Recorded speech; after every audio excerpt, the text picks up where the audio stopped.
everyone. I'll start off with the prayer. So, me ino tātou I te atua tēnei au, tēnei mātou.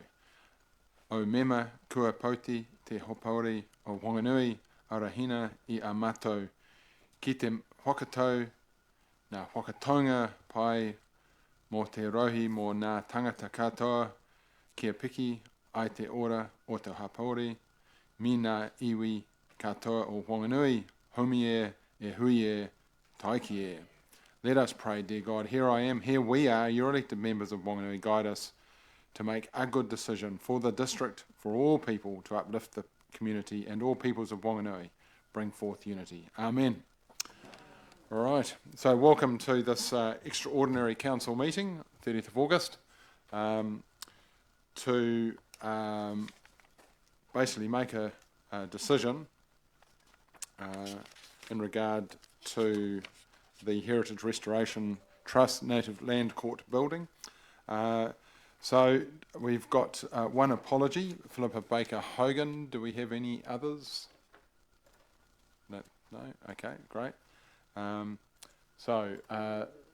Okay, you move that.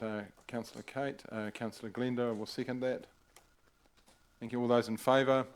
Against? Carried. Right, declarations of interest. I assume there's one declaration of interest. So, Deputy Mayor Helen Craig. I see Councillor Anderson has taken your place. Yeah. Right. So there are no public forum or deputations. Sorry, we've got no additional information. No. Okay. Right. Well, let's get into the main show, which is item 5.1, Heritage Restoration Trust Native Land Court building. And do we have Sarah? Are you presenting to this, or no? I've got to see your name here, but the name's against it. That's all right. I've gone so fast that I'm not keeping up with the report. So I take the report as been read, and I appreciate also that this is short notice. But first of all, we'll just get some questions. I see Councillor Kate is. Do you mind if I introduce the report? Oh, sure. Okay. Yep. Okay. Far away. So, through your worship, just to introduce the report, we've had a request from the trust who are here to speak to their report for financial support in the form of a loan so that they can apply for lottery funding to restore the old Native Land Court building. Bringing this to you because it's outside of any of our normal community funding processes, and there's a degree of urgency as the trust, I think, only have until this Friday to submit their application.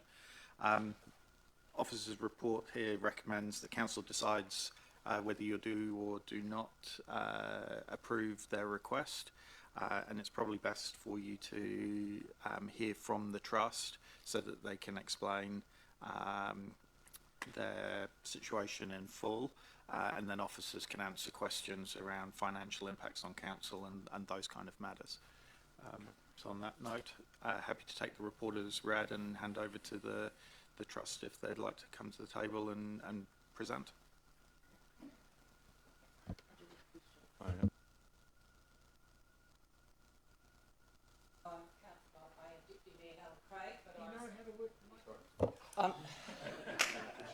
I'm a typical presenter. I just want to ask a question. Sorry, Helen, just before you launch into it. Sure. Councillor Kate. I'm just aware that in the papers the officers have not made a recommendation. There isn't an officer recommendation on this paper. Looks like you're hedging your bets. What's behind that? Are you not giving us specific advice for one option or t'other? Yeah. So, through you, Chair, this was my call not to make a firm recommendation one way or the other, mainly because I think the decision is a political one because it is outside of our normal grant funding processes. The request from the trust certainly aligns with our strategies around heritage. The financial implications are really low. So on that basis, it would be relatively easy to make a recommendation of support. On the counterpoint, though, being we are outside of normal processes, and there could be some precedent in terms of opening up avenues for people to come and seek funding from council outside of our normal due processes. The political nature of it is really why we've stayed neutral and allow you the freedom to make a call one way or the other. Thank you. All right, great, thank you. And we're kind of going quite fast into this, so I'm conscious we're good, okay. And Helen, it may be worthwhile introducing Andrew and Lindsay as well. Yeah. Thank you. So first of all, I just want to thank you all for coming in for a special meeting. That really is appreciated. I know how busy everybody is. Whilst I'm Deputy Mayor, I'm obviously stepping away from any voting on this, and I'm bringing this as an independent chair of this Whanganui Heritage Restoration Trust. All right. So my left here is Andrew Bailey. She's come on board. The trust has contracted her to basically get on with moving this project forward, because the trustees are all busy in their own careers. So she's our contracted manager, I suppose. She's got no official title. So Andrew, welcome. Thank you for coming. And Lindsay Tate is one of our trustees, and Richard Austin is our other trustees, and he sends his apologies. He can't be here today, but he's here in spirit. So the trust was formed and this building purchased as a result or out of the town centre regeneration plan. So in the plan it states, one among many of the projects and things that council should do, there's a whole lot of them, was that council should look at playing a direct role in saving its heritage, basically, and also creating more accommodation. So that was one of the key things in the plan, or a couple of them in the plan. So the property manager at council at that time didn't think that council itself should or would want to be the owner and developer, but they brought a paper to council to say that a good mechanism would be an independent trust, set that up, and then that becomes a vehicle, and there'd be an MOU between the trust and council on further support and how this thing would work and what its aims and goals were. So that's what happened. So a trust was set up. The legal team at council basically put the MOU together from memory, and we all agreed to that, and I was set up as the chair, and I'm very lucky got a couple of our very good citizens to agree to be trustees, and of course we don't get remunerated. And the whole thing with the MOU was these goals of town centre regeneration, which was saving our heritage and then creating more apartments. So it was deemed that that was going to be a good thing, because the economics of actually doing restorations are very difficult. And not only that, we needed to understand as a council, if we were going to play a bigger role, what would that look like? How would that work?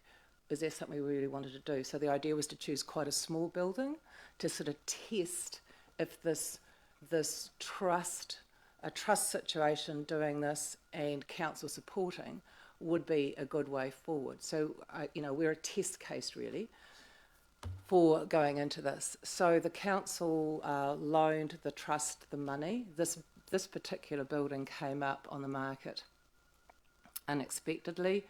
The trust brought a paper to council and said, well, what do you think about this building? We think it's probably quite good. It's small. It's category 1, which means if we're going to get any money from lotteries, then this is going to get the highest amount of money that they can give because it's category 1. It had been empty for a very long time and it was in a very poor state. We didn't know who might buy it and then still sit on it, so it was a good, nice little building to cut our teeth on. So the trust did get it. We put a tender in. We purchased it for $175,000. I'm not sure what the current valuation is. That's coming on the rates bill, but a year ago it was up to about $275,000. So it has actually just sitting there has increased in value. As I said, it was in pretty poor state. The trust had to go and get. We got valuations before we bought it. We had to get. The next step for us was to get a conservation plan. That's what you do when you have a category 1 building, a heritage building. If you want to unlock any money from lotteries, you get a conservation plan, and that would cost about, from memory, I think it was $40,000, but whatever. So we got a funding application into lotteries for that, and they funded that to 66%. So that's that locking up, and the council money went in to pay for the rest of it. And that involved getting the architects in, and they do a whole scan of the building and say, what are the heritage features here? If you're going to develop it, what do you need to redevelop? What intrinsic features do you need to save or emphasise or put back on? And they also developed 3 plans. One was redevelop or restore as is, as it was originally built, which is offices. Rebuild with 2 apartments, leaving a lot of spare office. There was these two big areas. Leave those untouched, or redevelop with 4 apartments and leave 1 large meeting room untouched. And we took all those plans in that full report, which the report also included the fire,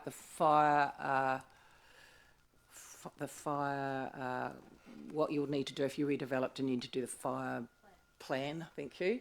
And also the earthquake plan, the earthquake strengthening plan. So it's very, very, very, very comprehensive plan. And we then took all of that and took it to Heritage New Zealand and said, could we have your approval to do any one of these things?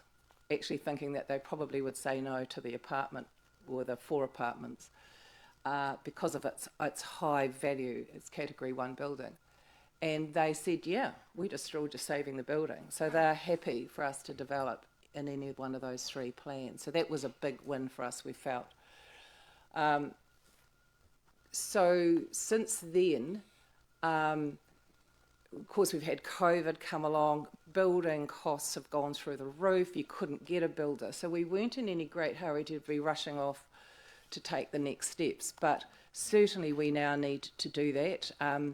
And we've put a funding application into lotteries for stage 1, which is replacement of the roof.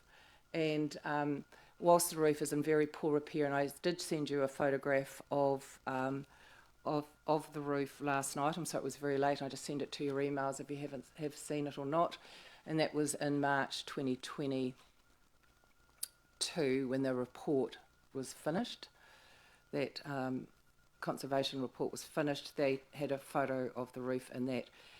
And we've noticed very recently that the amount of water entering the building has accelerated a lot. So we've had a full inspection done of the roof. We've had all the gutters cleaned out. We've removed anything that would hinder, any old carpets, everything. We've done total interior clean out so that we minimise basically any further damage to the building. We put buckets where we need to do, but that clear out has seemed to have allayed a lot of further damage. But the reality is the roof is stuffed. So the guttering is stuffed. And when we went, we finally were able to get a quote from a qualified roofer, and their quote is basically, can't repair it, it's stuffed. You need to replace this is the roofing iron and the guttering. Okay, so we can't leave that for too much longer. So the deadline for putting another application into lotteries closed on about Monday a week ago, and we got a funding application into them for that, for the replacement of the roof, and they've said, look guys, happy to look at it, but before we can even look at this, you need to give us proof that you've got the balance, which is another third covered. So they will fund up to 2/3, but we need to show them that we've already raised the other third. Well, of course, we hadn't raised it through any other means because this has come up quite quickly. So we are asking council to say, yes, we will be that other third funder, so that we can, then it would be a letter. So if you approve this date, it would be a letter to say, yes, council will fund a third of the roof replacement. We won't know until November from lotteries if they're actually approving it. They've got a very long approval time. And from now till then, we will see if we can get some money from other funders to minimise the amount that we have to loan off council. So the funding from council would be a loan. So this is part of the MOU. The MOU with council has always been that the council will be a funder, but will be a loan, and any funds will be a loan. So this is not something, it would be quite unusual for any other trust to come to council and say, we want some money for a project. That would be unusual. But this is not a normal community trust. This is something that was set up with council under an MOU for council to test whether or not they should be in this development market for heritage buildings. Okay, so this to me is just an extension of the agreement we've already had. What have I missed? Iwi. So we have kept iwi, continued to talk to iwi. They were originally, when we went into this, we wanted to know that they were behind council going into this project. The reason being is that the Native Land Court building, which is the only remaining purpose-built land court in New Zealand, it was the place that the Crown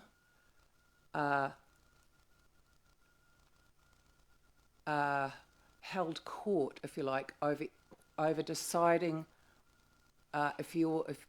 who owned what land. So what would happen is people, this is Māori, had to go to the Native Land Court and say, this is my bit of land. That was how and then to get title, they had to go there, and their case would be heard. Then a surveyor was sent out and would survey their bit of land, and then they would get their bit of paper. Sounds all good, except the Māori had to wait often weeks and weeks, if not months, there for their case to be heard, and then they had to pay for the surveyor. And so it actually led to a lot of deprivation for them. That's the pocketbook history. There's a lot more to it, and there's a whole book been written about it. But it was actually the Native Land Court for the Lower North Island. So it's not a very popular place for Māori because they consider it to be a place where they lost a lot of their land. So we can give you a history lesson another time, but it's very sobering. So they originally teamed up with UCOL to have the building pulled down, and they were going to build on that site a purpose-built education centre for themselves. But that went to the I guess it was the Environment Court or whatever twice and got turned down because Heritage New Zealand said this is such a special building, it should never be torn down. So we wanted to make sure that iwi were happy for council to own this building and through this trust and develop it, and we got their agreement in writing. That was back in the day, and that was with Ken Mayer and John Mahi. And Andra has been keeping a relationship up with John Mahi, and the Kamata with John. They did a blessing there recently, just so we could move on. So, you know, they're still in the loop in that respect. If I could just add to that, I was part of the Dawn Blessing that took place, and it was, I think, hugely beneficial for both parties.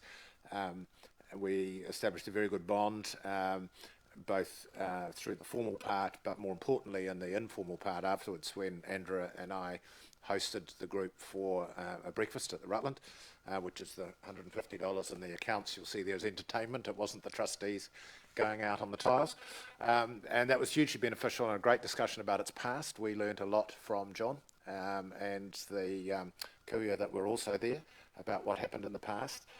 Their current position now is going forward. They're very supportive of us restoring the building and recognising its place in history, but they don't want it glorified. They don't want it to become a shrine. They don't want to have a memorial room, if you like, in the building. The past is the past. It was unpleasant for both Maori and Pākehā when you look back at it in 2023 terms, but they recognise it's a very, very significant building. So they're very keen to see the building's future preserved, but they just don't want it glorified as a memorial to that unpleasant past. And I think that is our position, or very much is our position as well. Thanks. No. So I think that's probably enough, and I'm sure you've got lots of questions. No, thank you very much. That was some great background. And I can speak for myself, but I've had a skim through this, and that's about it. And I'm not sure whether everyone else is the same. But I'll kick the questions off, and I'm conscious Charlie and there's a few others as well. But the plan from here, just say the roof is restored. What next? So the trust will come back to council between now and November with what we think, with our plan for moving ahead. We felt that we didn't want to bring that to the table today because there's enough, the urgency this meeting is about the roof, and sure, we need the money for that. So we'll come back to you with a plan. We've still got the three options of office, apartment, 2 apartments or 4 apartments. We've been talking to a lot of developers about what they would do and why. And when we've got that fully cemented, which we're not very far away from, we will be sitting down as a trust again and saying, this is what we all think and why. And we'll be coming back to you with the paper and saying, this is what we think we should be doing as a full development, and the staged approach that we intend, what we believe we need to take with it, and that so that you'll have a clear idea then, and you can, I guess, either approve it or not. Yeah, I guess my angle is if you put a new roof on and decide to then go 2 stories or 3 stories high, then potentially the roof. But anyway, that's we fine. have made that decision not to go into the roof cavity, so that's why we feel quite. Okay, that's good to know. Yep, good. And my other question is around the working capital use, 50,000. So you're asking for a loan, and then an additional 50,000 just to. That's right. It just happened to coincide. So we always had, as I said, loan funding from council, and they had advanced enough that we had working capital to pay rates, to pay, clearing of the site, insurance, those sort of things. And we just happened to be at this point, sort of getting a wee bit close to where that's getting a bit low. Okay. So rather than coming back to you again in another couple of weeks or a month with asking for a bit more, just saying, hey, we just need to have that money in the bank. It's still a loan, we'll repay if we don't use it, but it just saves us coming back every 5 minutes. No, great. Right, so then I'll go to Councillor Charlie. Thank you. Question. Thanks, Helen. You've answered most of my questions. There's one question. If this is approved today, when will the money be spent, or do you have to wait for lotteries? And the price will go up further while we're waiting. Yeah, very good question, Charlie. So we do have to wait for lotteries. They won't tell us till November. but the roofer is quite aware that that's our time frame, and so we've built in a contingency to meet the possibility of inflation. So the big risk is when the roofer opens it up, if any of this structure underneath the roof is damaged. But from their fairly exhaustive investigation so far, the roof structure is very much intact. We happen to be lucky it was built with extremely good quality timber. So even though there has been some water ingress, there's no apparent structural damage. So it should be just a straight replacement. Should that be the case, have you got a plan B? If you need to spend more money? So the trust will start to make applications around all the different funds to see if we can get more money in.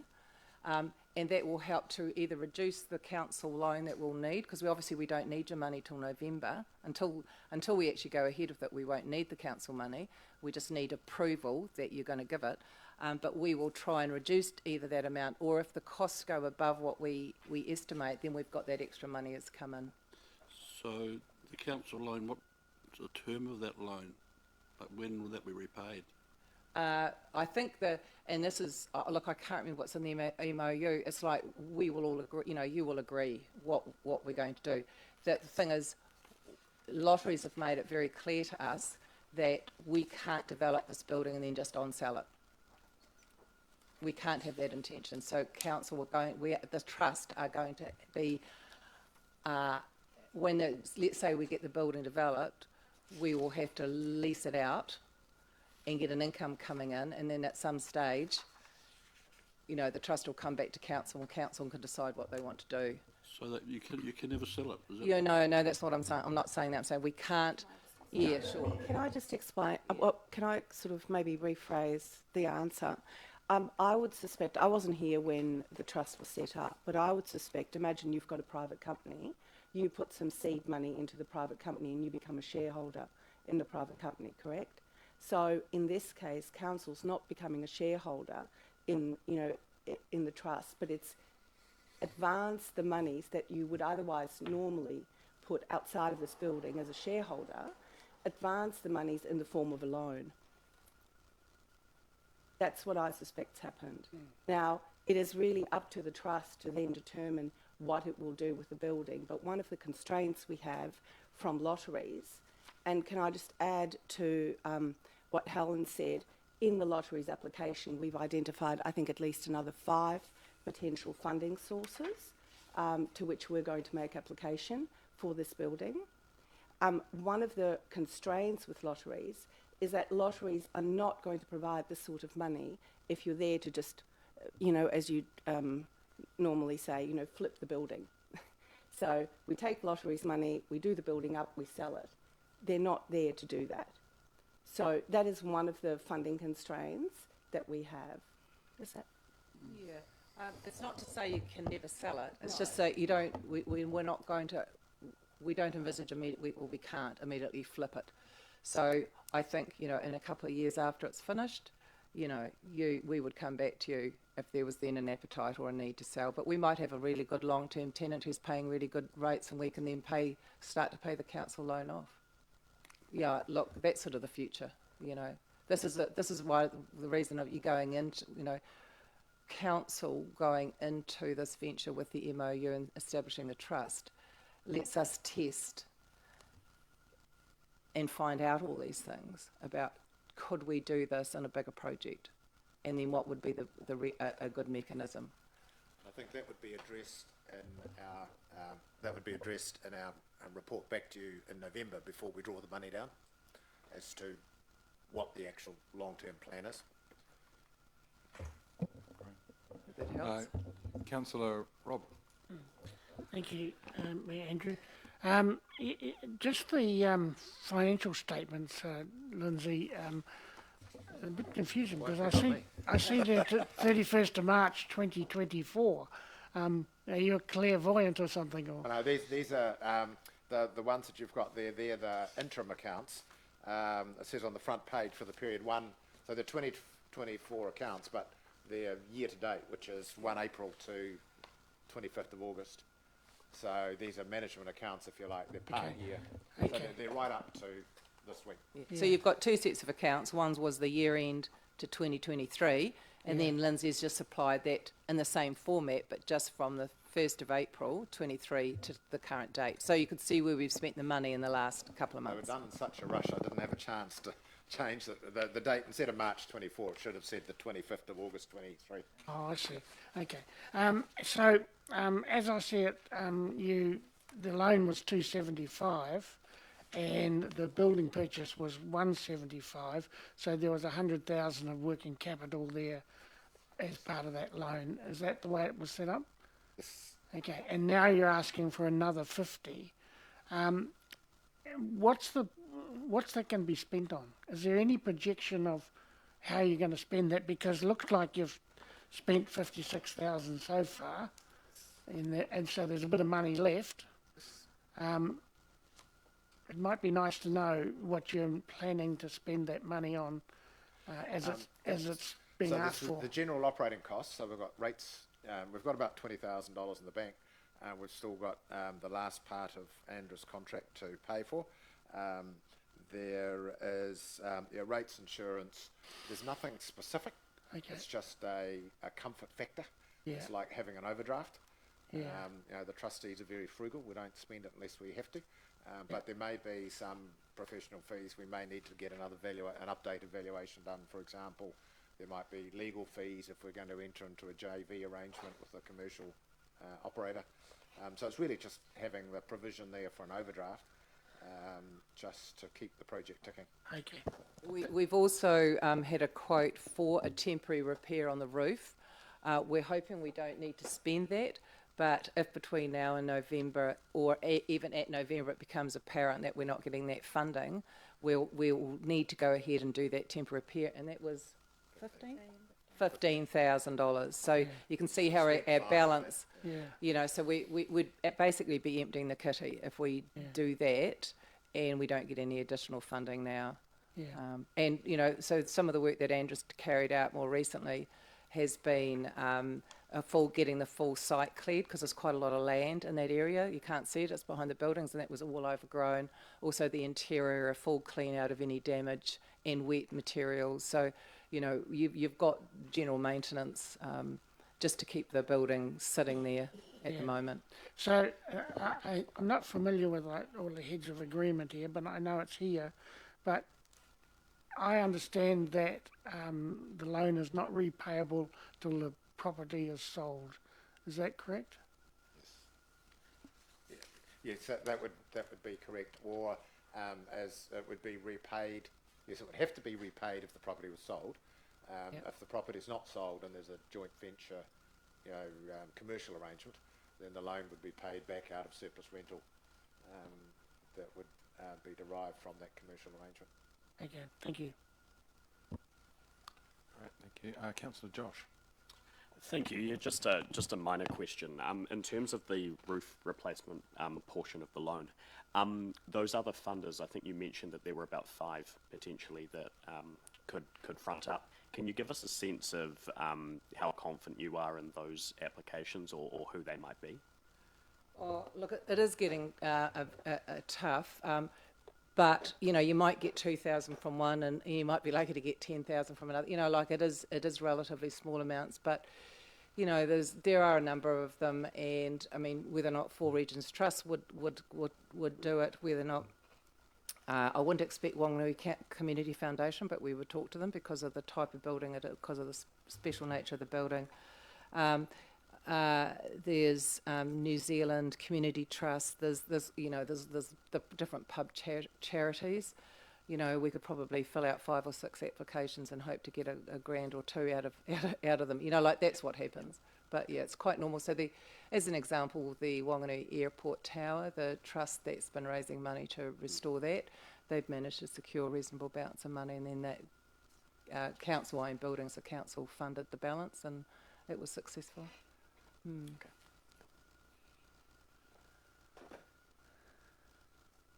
Any other questions there, Josh? Oh, that's all, sorry. Councillor Charlotte. Thank you. So is it the Trust's intention to come to a consensus just going on from what you said, Lindsay, between now and November of what the future of the building is in terms of resale and everything. Yep. So we've had a number of Andrew's been able to flush out a number of commercial developers and other parties who are interested in having a role in the building in some form or other. So we just need to work through with them what the options are, what their intentions are, what their input is, what deal might work for them, and then come up with what we think is the best option. And the intention is that we would then bring that back to council and say, well, here's what it is, here's what the risks and returns are. Are you comfortable with this, to effectively approve, endorse the trustees' decision to go ahead on that basis, on a no secrets, no surprises type basis, so that you're fully informed. Thank you. The trust have done this because we didn't want to develop it and then everybody say, well, why did you do 4 apartments? Nobody wants that. Or why did, 2? Or why didn't you just do an office? So by talking to a whole lot of developers, we're getting a very good feel of what they would do with the building. And hopefully we've got more confidence to come back to and say, well, this is our recommendation for how we should develop it. Councillor Michael. Is there on the title, the loan for Whanganui Council, are we the first payback if the trust was dissolved? Is it secured against the title? I don't know. I don't know that it is. Doesn't look like it is, but I thought maybe I was missing something. Okay, thank you. Councillor Ross. Oh, thank you. 3 quick questions.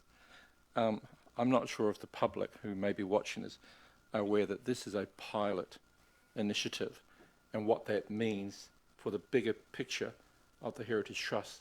So that's one thing I think the public need to understand, why this building and what that could lead to for our community on many levels. Second part is, if we were to agree to this loan funding, I may have lost the story because I've got the impression that come what may, the roof will not be fixed before November. The temporary repairs. If we loan fund, are you saying you can do the temporary 15k roof repair between now and November? I'll let Andrew answer that because she's been talking directly with the roofer. Yeah. So I think the intention is, as I understand, that if you were to loan fund, both working capital, but also there's 2 different aspects here, right? One's the working capital, one's a third of the roof replacement cost. The intention is to do some of the spot fix repairs as soon as some more money is received into the trust to try and reduce any further damage to the building. I mean, we've had really wet weather, we've cleaned it up, but I don't know what's going to happen weather-wise between now and November when lotteries decide and we hear back on that application. And as I said, the other earlier question was, this is a template for the future. Would you be able to, just for the benefit of all of us, get an understanding of what this is all about, the bigger picture?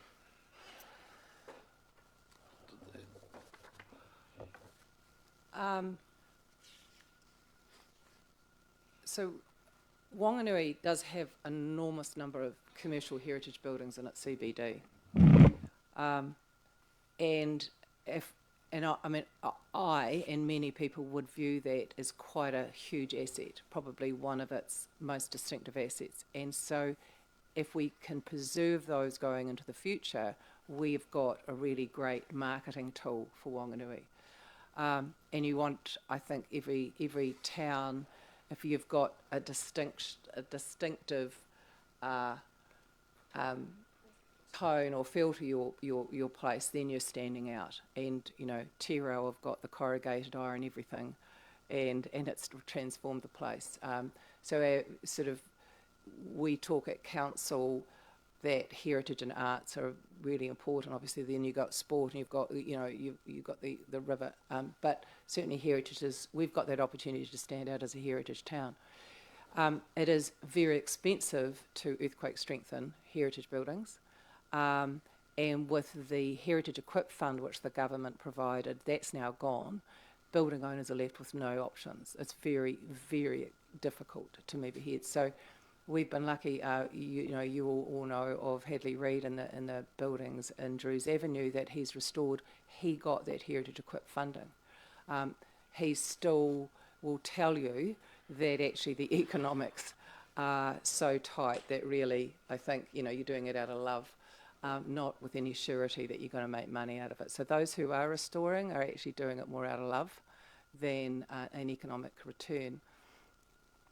So it comes down to if as a town we consider that heritage is so important, then what can we do to help save these buildings? And there are a number of tools. We've obviously got, the council have got the Heritage Fund, which is enabling builders, developers or building owners to take step by step. We're hoping that that will encourage them to develop their buildings. We're working very hard with the government to try and encourage them to bring back the Heritage Equip Fund. And obviously our building control people and our, everybody's really working hard to help developers or building owners to redevelop their buildings and save their heritage buildings. So this is a learning for myself and the trustees and for council. We will bring a discussion paper back about, at some point, should council, from what we've learned, should council carry on and do this sort of thing? Should we go in deeper, or what would be our recommendations for doing it, and how? So I think, I think we're learning a lot. I know, and we can bring those. We will be bringing that recommendation back to council whether or not we should continue doing that, and the trustees will have another idea too. But I hope I'm sort of answering that a little bit. Yep. Yeah. Can I just add something as, the female version of Joe Blow, right? I spend most of my working day outside of Wanganui. I live here, because I've got a son at school here, but most of my working day is spent outside. And I hear people talk about their visit to Wanganui. Now, whether it's been through, I don't think it's been through happenstance. I think it's largely been through the work of the council, particularly Helen Craig. People are noting the arts and the heritage restoration in Wanganui, and people are that's really putting Wanganui on the map for people to come visit, and I'm sure also for people to come and live here and invest further money here. Building restoration is expensive anyway. Heritage building restoration is prohibitive, and particularly in smaller towns where we're not able to charge commercial rents along the lines of Wellington and Auckland and Tauranga and New Plymouth, right? So ultimately, if you're going to, you could take the view as a council to say, hey, it looks great down on Drews Avenue, can't wait till they do some more, but bit of a wake-up call, interest rates are up, cost of living is up, and that is the same for everybody. So if you're just going to look to the private sector to continue this good work, I think you're going to be waiting much longer. I think ultimately, and I'm just speaking for myself, I'm not a trustee, ultimately this is an investment in Wanganui. It's an investment in the resiliency of Wanganui, in the town centre, and you've already identified this through the planning that you've done. That's where I see this going. I don't see why we, and it's not just, the team of 4, but all of us here, why we couldn't attract a really good, I'm not necessarily going to call them developer, but a really good partner for this building once the building is up, a quality partner for this building, to be able to extract the commercial value out of this building, that its position and its heritage suggests to us that we could.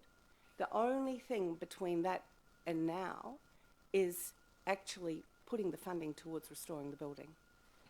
That's, yeah. Yeah. So in essence, because the heads of agreement is a general thing about identifying buildings that could be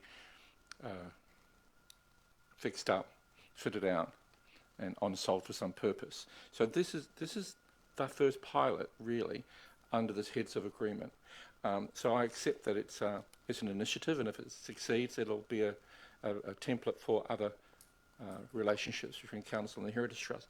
In the heads of agreement 6.1, it states that the trustees shall, at approximately 6-month intervals, provide a report to council detailing the activities of the trust during the period since the last report.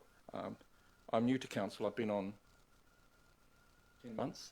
I don't recall an earlier reporting to council than this one today. I just wanted to clarify that that's on the... That's correct. There really hadn't been a lot of activity up to that point.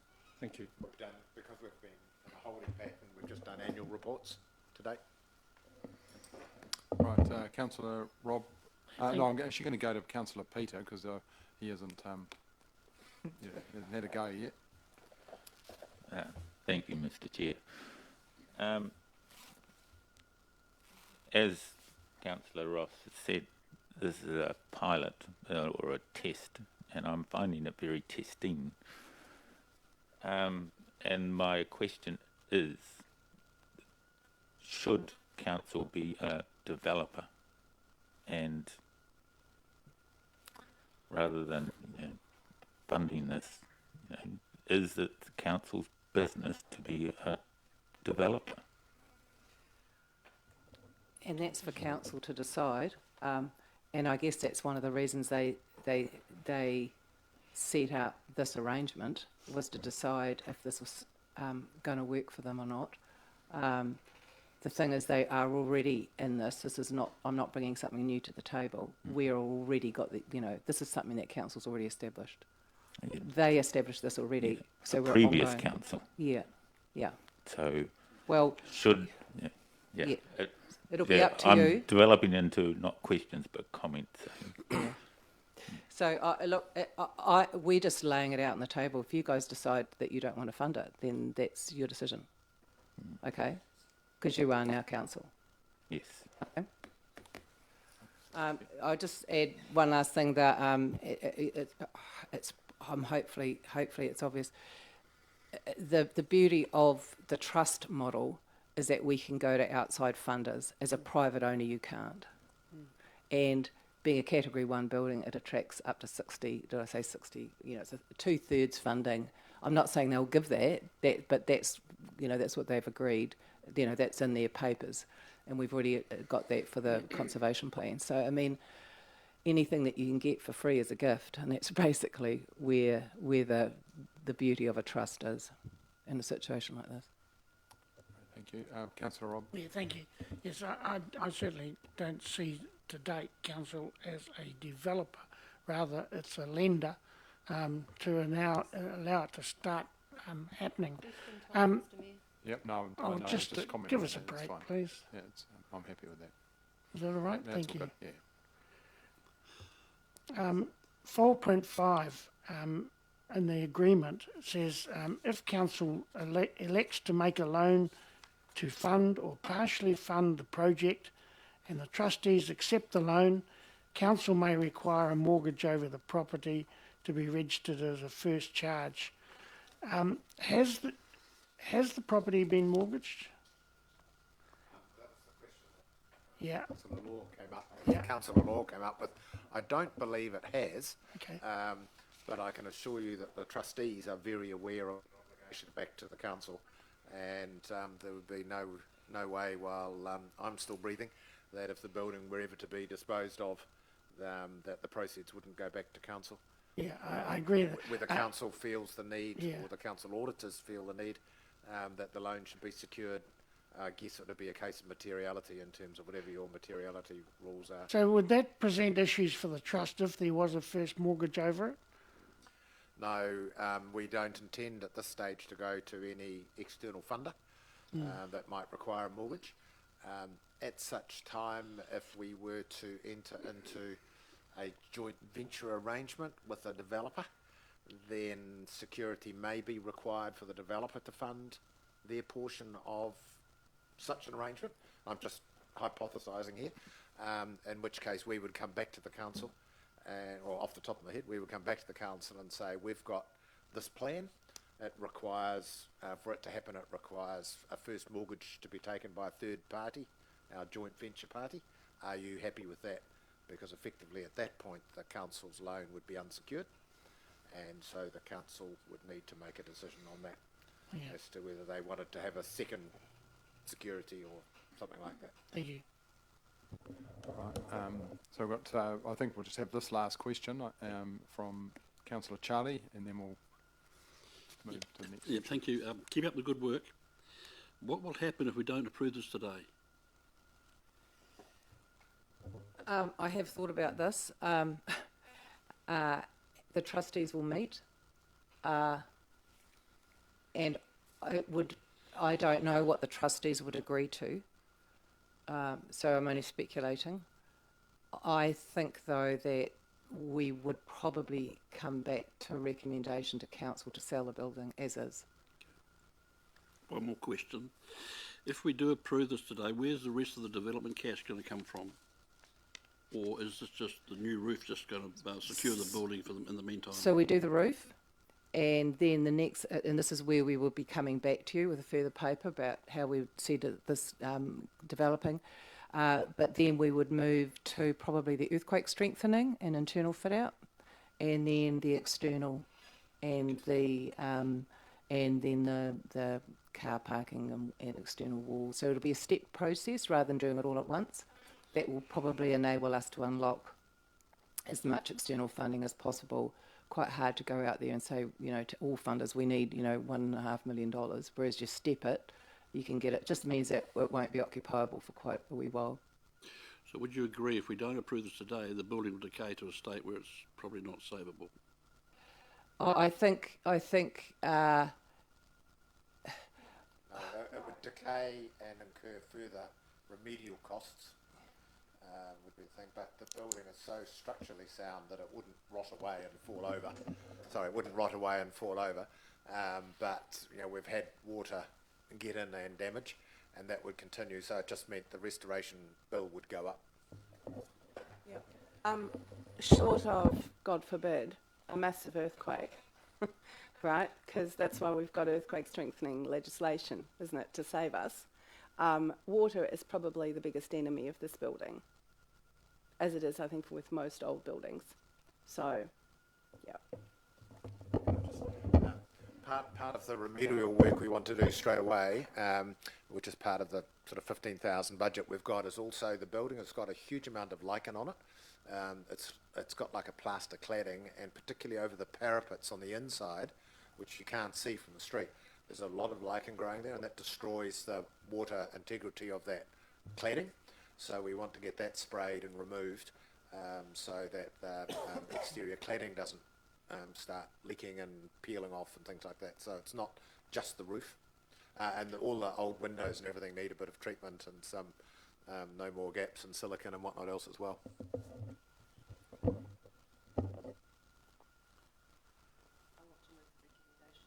Okay, so let's move into that.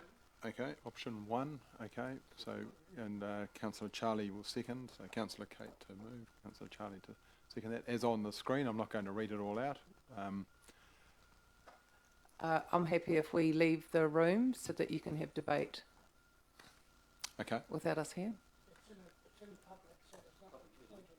Well, as long as you feel, I mean, with me in my role, you might just feel uncomfortable. Yeah, no, look, I'm happy. We're on air, so whether you could go outside and look at it in there, but no, I think we should be robust and comfortable enough to have that debate. So, and as far as comments go, let's move to comments. First of all, a few of us have inherited this. We've come. Some of you have been on council when this decision was made to purchase this building, and some of us have come in recently so we're learning along the way. But from my perspective, I applaud what the intention of this initiative is about. Wanganui's points of difference are, to me, I talk about the awa, the arts and heritage. You can't put a river in your backyard, you can't build heritage buildings because they're heritage, and the arts communities and designers and our creative community is part of who we are. So to preserve our identity is what I see this initiative as being about. So I applaud that, and I see this request for $110,049 plus GST of funding to help your cause. So so well done. So we'll move to comments. Councillor Kate. Can I just quickly butt in? I thought we were going to have the implications from the council staff to speak to the report. You know, what are the implications of something like this? Through your worship, they're broadly set out in the financial section of the report, but just to repeat them, if you approve the request, then we would fund this through taking on additional debt. As you know, the rough rule of thumb is for $8 million of debt is about 1% on rates. So you can prorata that down. It's going to be a very, very small fraction of a percentage on rates. And that assumes that we finish the year fully expending all of our capital budgets, and that our closing debt balance is above what is projected. It's probably a reasonable assumption to assume that we'll actually be below our forecast closing budgeted debt balance. So the impact on rates will actually be zero. Thank you. Councillor Kate. Thank you for that clarification. I think it's really important that we understand the rating impact. Look, basically what this is about council showing some leadership in an area that the market has been slow to answer, i.e. upgrading our heritage buildings. Hadley and his team have done an excellent job down there, but there's more to be learned.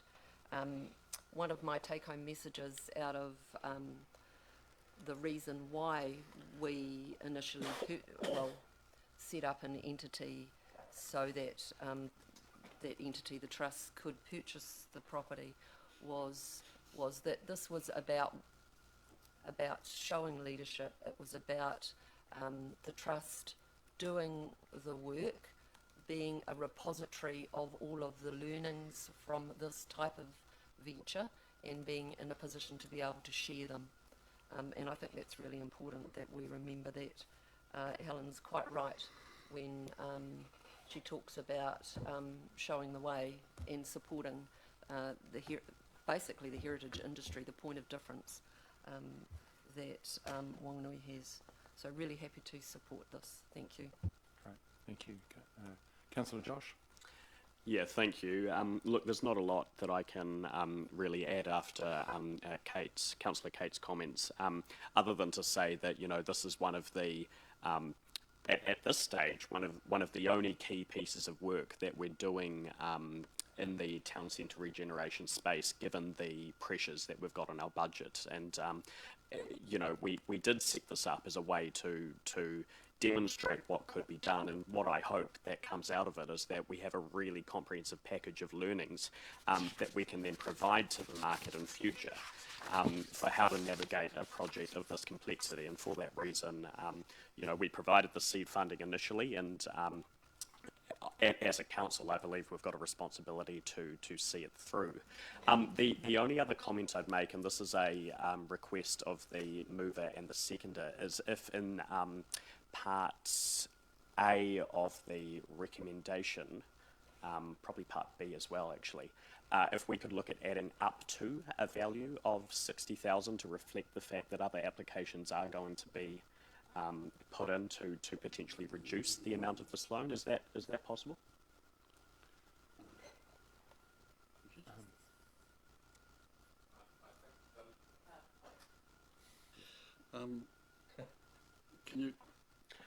So all it is that right now you've got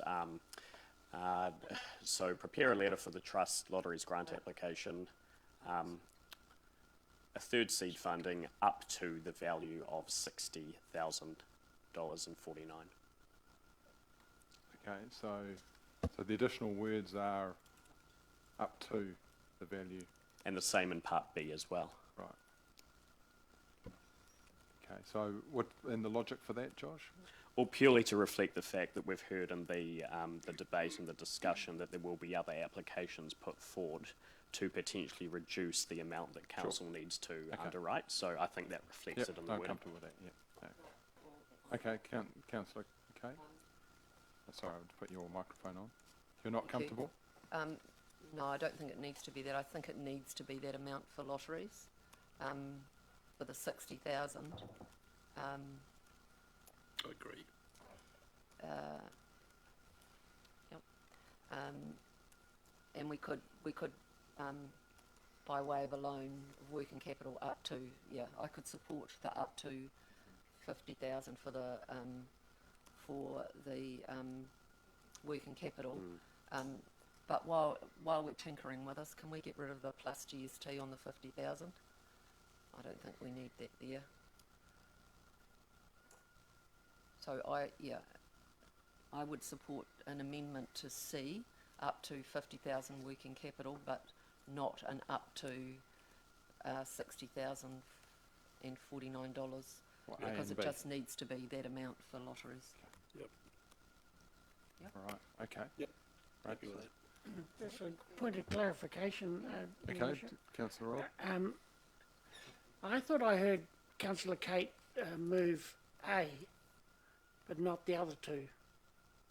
I moved option 1, which was A through C. Yep. Oh, option It was 1. all of A and A to through C. C, thank Yep. you.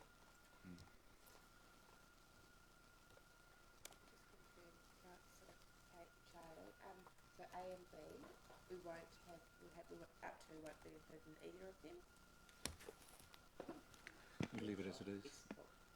So just an amendment to C. And up to is already in there. Just a point of clarification, please, Your Worship.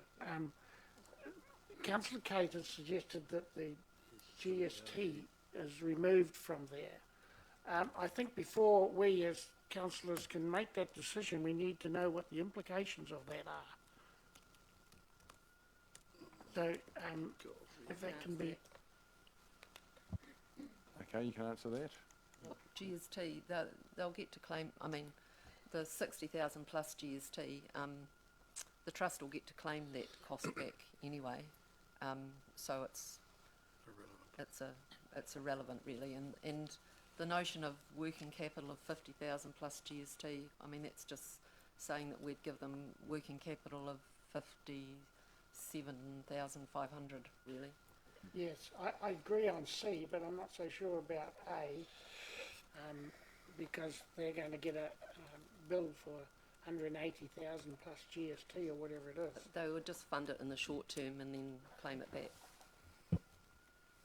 Yeah, I'm just, Your Worship, I'm just a little concerned that what the chief executive would pay the trust, whether he would pay them 60,049 or whether he would pay them 60,049 plus GST, because in effect the trust aren't going to get the full amount, are they, if they have to then pay the GST?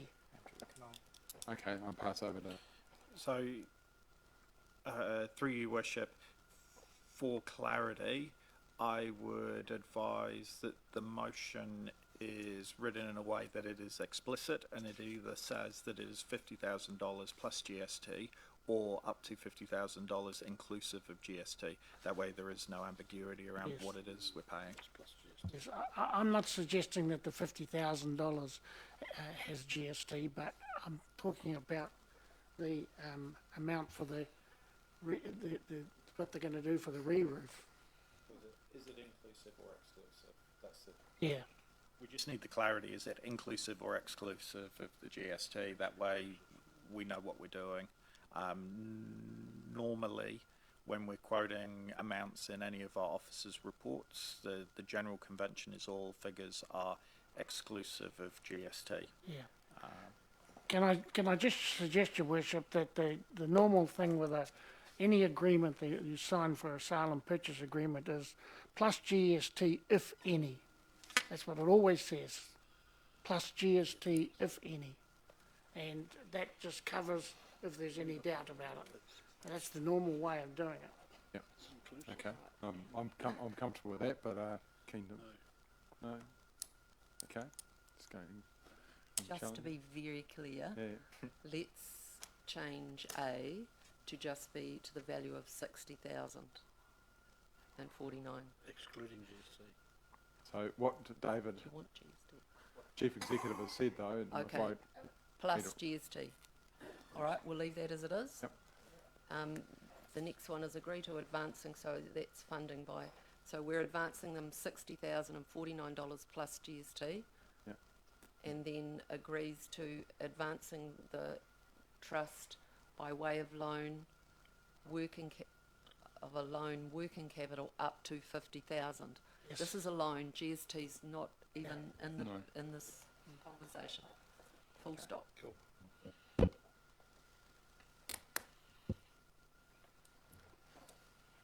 all right. Okay, we happy with that? So, Yes, Helen. who's got? Right. So, what do we do here? Yeah, I'm not sure. I can't. So we. We've, okay, and that's the only change, is it? I've That's right. That's correct now. That's fine, but if something to as the mover and the seconder. Are we happy with that? You happy with that? there's nothing else. Okay. Okay, great. All right. So the next is Councillor Michael.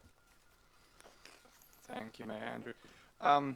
Obviously, I'm new here, and something would have been nice if I was preempted with these arrangements prior, and to my friend to my left, prior arrangements by prior councils would have been nice to know, and I wonder how many more other secrets that we're going to end up being given.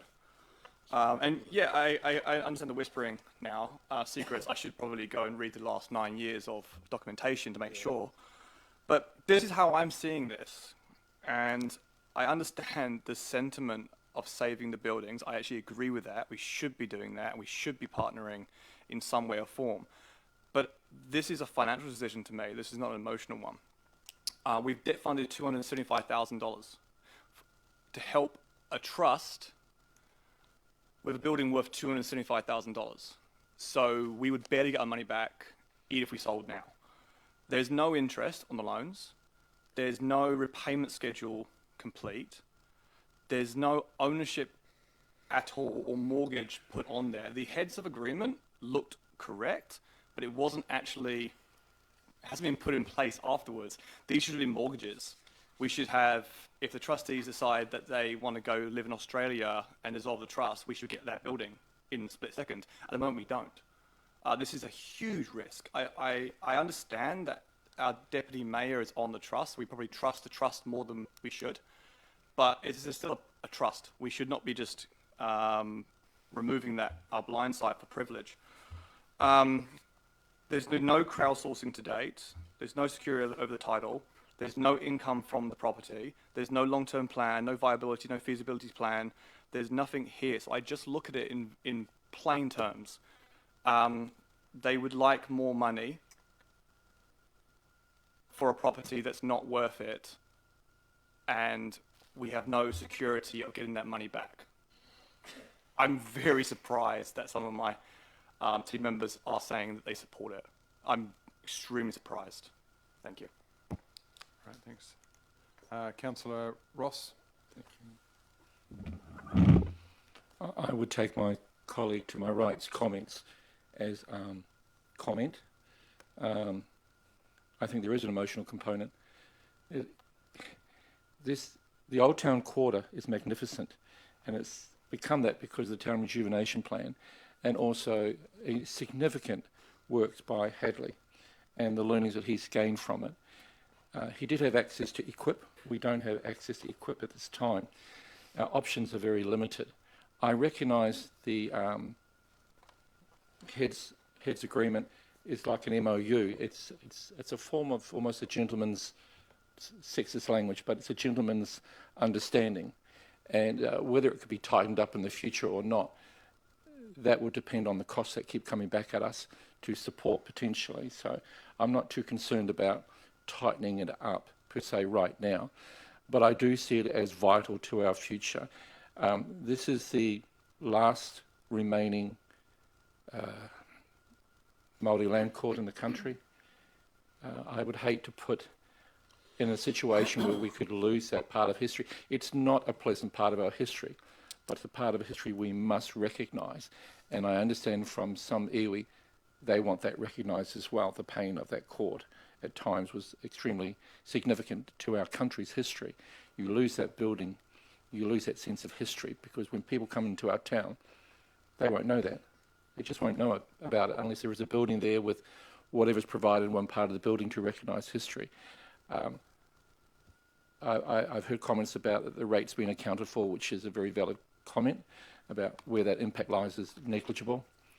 I will be supporting this. I will close by saying I recognise my colleague to my right's concerns. I think the need to get this done, started, is the vital part. Other barriers or obstacles or concerns can be looked at in discussions with the Trust as and when they arise. So I will be supporting this option. Thank you. Councillor Charlie? Yeah, thank you. Look, previous council supported this, so we have to continue with it. We can't just stop now. And these good, hard-working people over here, they've done an amazing job, in my opinion. We need to save this building. We need to invest in the future. If we don't do this, all we're doing is encouraging further decay in that part of town. So I'll clearly be supporting this. Thank you. Great. Thank you. Councillor Peter? Through the chair. And I'm glad I am here to comment on it. As I stated, I find this test rather testing. MOU is not a contract. We have no legal obligation to carry on with it. We now live in a different time, different circumstances, and if the proposition was put to us now, I doubt that we would have any support for it at all. I understand that the importance of trying to save our heritage buildings, and I am sympathetic to that, but I don't think council as a developer is its role in that process. There are other options for council to help restore our buildings, and so I will be voting against the recommendation. Okay, thank you. So I've got issues with your microphone. Can you just swap with Charlie's? It's just the end, so at the end I want writing. Okay, sure. Okay, great. Thank you, Councillor Peter. Councillor Rob? Yes, thank you. Heritage buildings are very important to Wanganui, as we all know. And this is a genuine attempt to do something very difficult. A lot of people have failed, to try and restore heritage buildings. This is an initiative that Council supported because we recognise the need to save these buildings. Now, Council's not the developer here. Council is purely a seed funder, which has allowed this trust to purchase this property and put some plans together of what the end product might look like. To get to that end product is going to require a developer. I do not envisage that Council will be the developer, and I don't think the Trust is saying that either. But it's enabling this to take place. The only thing I have of any concern about this is that we haven't got any mortgage over this property. And I would ask that, Your Worship, that the Chief Executive investigate the need for taking a mortgage over this property. The only risk around here I see to Council is that the recovered funds from any sale mightn't be enough to pay back what we are lending them. At this stage, I don't see that as a risk. But I think as this goes forward, and it takes some time to develop this, I don't expect there may be some more requests for funding. So I think that taking a first mortgage is probably a wise thing to do for this council, but I'd leave that up to the Chief Executive to discuss with his management team of whether that is an appropriate action to take. Obviously, there'll need to be liaison with the trust on what implications that might have for them. I guess there are costs involved, and that's something that the trust probably doesn't want to be involved in.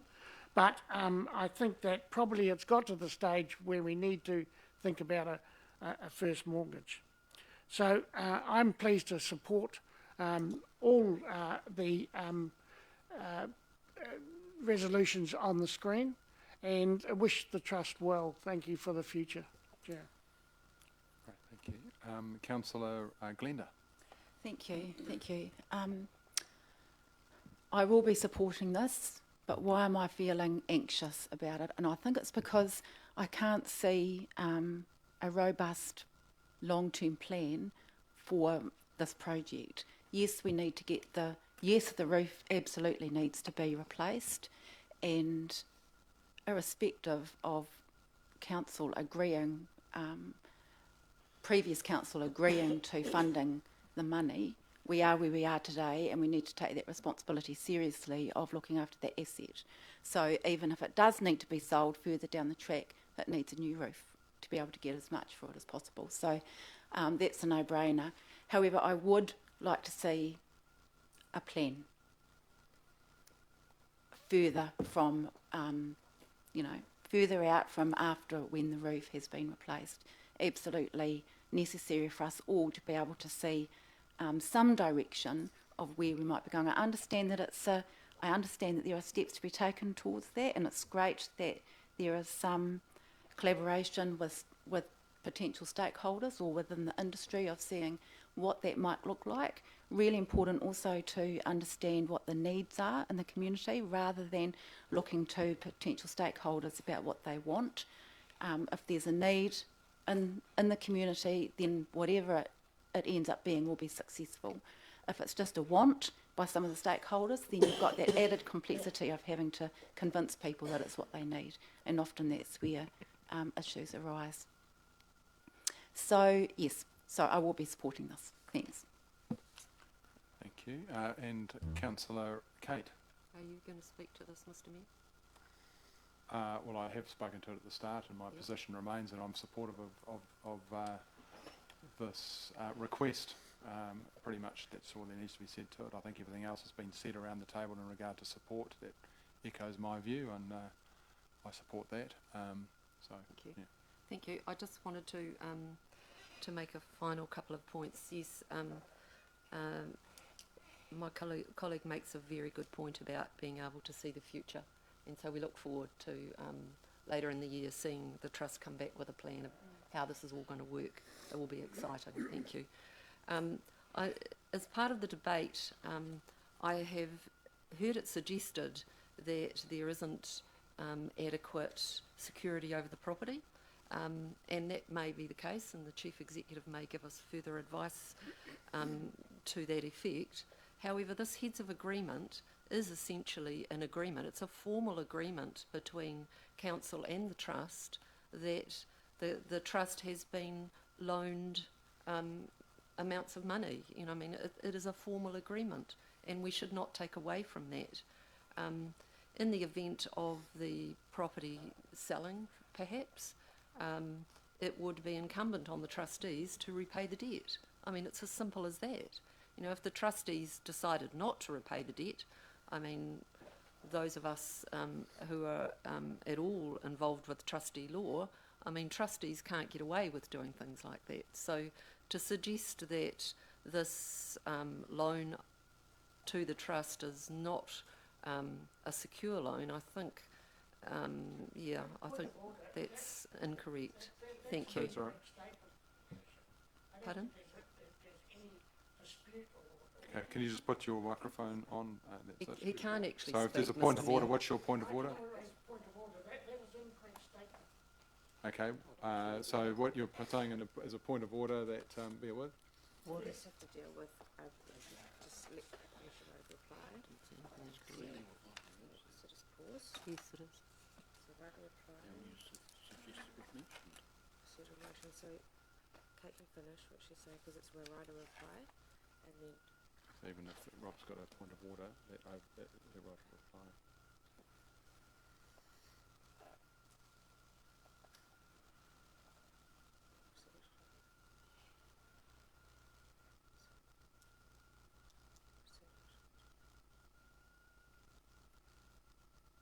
It's a point of order. it normally takes people an hour of that.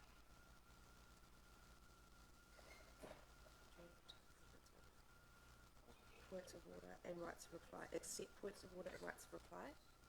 So Kate can carry on with Okay. what she's saying, All right. and then we can address the point of order if necessary. Okay, great. I've got clarification that you are able to continue. Well, I've your right of finished reply. actually. Okay. But I would be interested to understand what statement I've just made that was Yep. So incorrect. we'll go back to that. So, Councillor Robb.